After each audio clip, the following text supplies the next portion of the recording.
What is up, good people?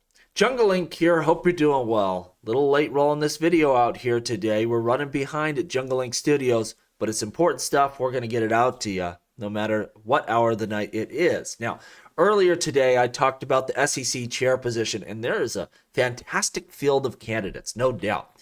And there's really one candidate we do not want more than anyone, and that is Stebbins. So I did a write-up today, and I put out why we might get stuck with him, unfortunately. But a new name has emerged, one that seems to be gaining traction and steam, and a very significant candidate that's very pro-crypto. And so we're going to go over that. And again, if we get almost anyone other than Stebbins, and there's some great ones like Brian Brooks, we're going to be looking good. But this new candidate seems to be serious. They're pro-crypto. They could be massive. We have CoinDesk reporting that, Coinbase, they have this new delisting. What are they doing delisting this coin? Is it because they really have regulatory concerns, or is it because they are launching a competitive coin? Interesting situation there. We'll look into it. And I wanted to talk about FLR a little bit. I had a commenter on a video here tonight, one of my FLR videos, where they seem pretty concerned and down on the price of FLR. So I thought we should discuss. Personally, myself, I'm not worried at all, but want to go over it and see what you think about FLR if you're concerned at all with the early price action. So let's get into this. Again, today I did this write-up. Why Stebbins, the one person we don't want, we might get stuck with. And I kind of went through all of that. And again, it's a wonderful field outside of him. A lot of great picks. But we have a new entry that's emerged, and it's Teresa Goody Gullin. Now, this is not a household name that most of us would know about, but she's really jumped to the top of the list, and we're hearing she has a real possibility here. We see Paul Barron saying breaking, the real Donald Trump considering her for SEC chair. Currently, she co-leads the firm's blockchain team. So her background is in blockchain. And what is her expertise? Well, it's blockchain digital assets, NFTs, DAOs, Web3, AI, DeFi platforms, alternative trading systems, and money service businesses, MSBs. So this is someone that really gets the nitty-gritty to blockchain, understands its importance, understands really where we're coming up short right now, giving clarity to the market for all of this different stuff, whether it be DAOs, DeFi is going to be really important, someone that's going to fight for self-custody. So if we get someone like this as SEC chair, it's going to be fireworks. And again, there's a lot of great candidates here. We just want the one not to get in. But if I, like in this write-up, I wasn't saying that I want Stebbins to be SEC chair. I was just kind of laying out the reasons why we may get stuck with this person. But, you have so many great candidates that really the odds on our side. And it does seem like the administration wants to be pro-crypto, and so one of these other picks does make a lot of sense. Hopefully we get it. It's going to be wildly bullish the day that Gary Gensler steps down.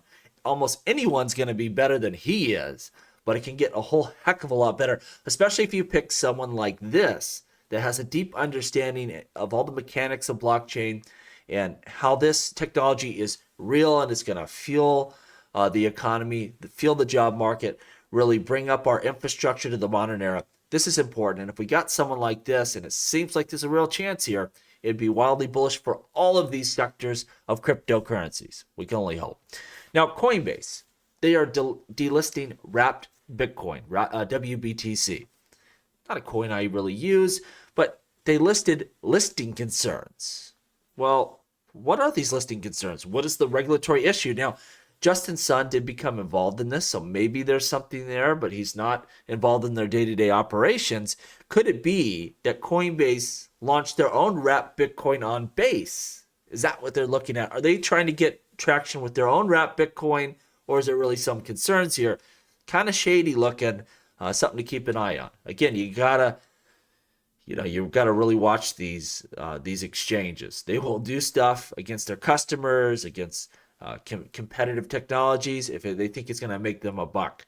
We need more information on what are really your listing concerns here on this. Charles Hoskinson, again, he's talking to everyone. First, he was talking to David and Ripple, and then it was XLM and Jed, and now I heard he's talking to Polkadot. Like, I'll tell you what, if you want to know, is there something here? To me, the big indicator is, do we see the launch of RLUSD? This is the easy one. Are we just promoting midnight, or do you really want to do something together? Because to me, the easiest interoperability play here, the one that's going to benefit both ecosystems, that can be done with very little thought or coding, is if we can get RLUSD launched on Cardano's blockchain. And I think it fills a big need for Cardano because they need more stable coins, good ones on their blockchain. And also it just gives RLUSD, more spread. It has a presence on more networks. And I think it could be really big. So I think that's what we watch for. Do we see something actually happen there with RLUSD on the Cardano blockchain? Otherwise, this just might really be a midnight promotional tour, which is fine. Look, it's very interesting technology, privacy payments that are regulatory compliant, probably be quite successful. But if we're going to see, is there really going to be some synergy here? I think the first test is, do we see traction there with RLUSD? Because that makes the most sense and had the most immediate impact for both ecosystems. We'll see how it plays out. Either way, again, I would like to see midnight on multiple blockchains. I think it could be great. Michael Saylor, he's going to be presenting the Microsoft board next month on why buying Bitcoin makes sense for their corporate treasuries. Over time, you're going to see more of this. You're going to see corporations holding, their treasuries and various cryptocurrencies, I feel. Of course, Bitcoin will be the biggest allocation. Of course, the question is he going to be pitching holding Bitcoin or holding, stock in his company? I'm a big fan of Michael Saylor. I like what he's doing, but what I don't like is buying cryptocurrencies with a lot of leverage. I know a lot of people out there disagree with me, but I just feel like he's going to run into problems someday. Maybe not this bull run, but he's just going to continue buying up and up and up. And, you're only one catastrophe away from getting wiped. I don't like leverage with highly volatile assets with low liquidity in terms of when you look at real estate and stocks. Crypto is still low on the list there. We'll see how it plays out. But again, if you can talk to a lot of these corporates and they start allocating at least a little bit of their treasuries to cryptocurrencies, to Bitcoin, I think it'd be incredibly, incredibly bullish. They're having them in to give the presentation, so they're at least somewhat interested in that. All right, so here is from Mela Modiego 8458. And he's talking about one of my FLR videos, and he says, well, it looks like your prediction of yours that my price, a certain price feels just about right, isn't remotely close. And another failure by Jungling, which I have plenty of failures. And by the way, I love these kind of comments, so not bagging on this person for commenting this. And if you have similar ideas, please always feel free to share them. But he's saying right now, FLR sits at 2 cents, not 10 cents or anywhere close to 70 cents. So apparently in this video, I said maybe there'd be a top of 70 cents. I'm not concerned at all at this point in time. I wouldn't even expect FLR to really get going yet. Still fairly early on in this bull run, this growth cycle. And I want to see from you, what are you concerned at all from where we are right now?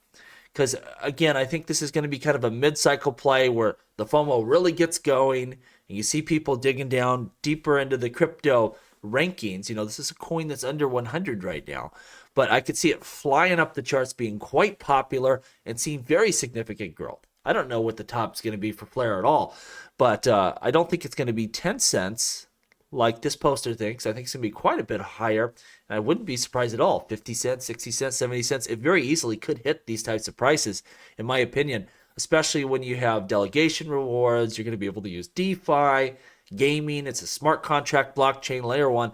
It's got all the makings to be quite explosive. And so I think we're sitting in a prime position, and it's a great time by my estimations to continue to buy. I just think it's one of the deals out there in blockchain still left. You're starting to see XRP up over $1. Cardano's running up 85 cents.